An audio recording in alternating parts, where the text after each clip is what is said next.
honorable members who have spoken before said that the small growers get the correct price from the board, that this is not so.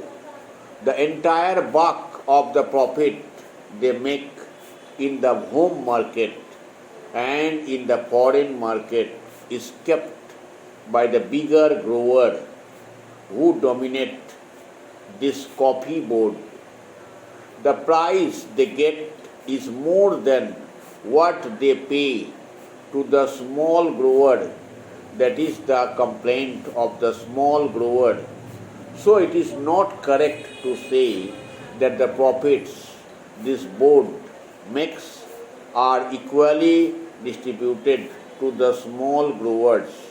Hence, the conflict between the big growers and the small grower is increasing. Therefore, it is necessary on the part of the government to do justice to the small growers. The government thinks that by taking power for nominating the president of the board, it is able to do justice to the small grower. The number of the small grower is 34,000, while the number of the big grower is 590. Most of the seats reserved for the grower in the last board were monopolized by the big growers. The majority of the seats were held by the big growers, and the number of seats the smaller growers got was very meager. It was not more than 4. If my recollection is correct, what the government should have done was to give equal representation to the small grower. They should have asked the grower to return their representative or to give a panel of names from which government could have chosen some. The choice of the representatives should have been left to the respective organizations. If there was no organization for the small grower, government should have asked them to organize one separately and then send in their representatives. Our friends said that the representatives of the small grower were there on the existing board.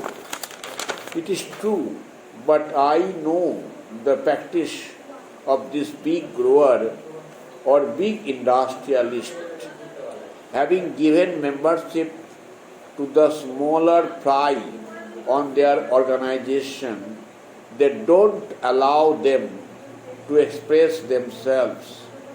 The chairman or the man who hold sway of the board sees to it that all the members agree to what he dictates.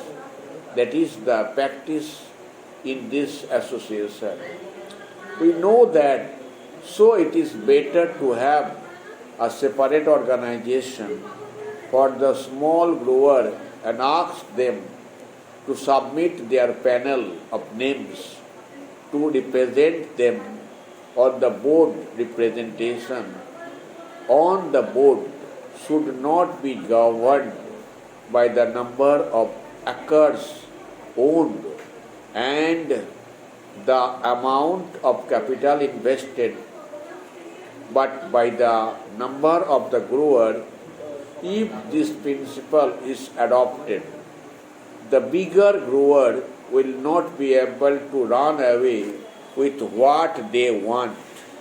In this connection, I would also say that instead of nominating the president, the government should do this.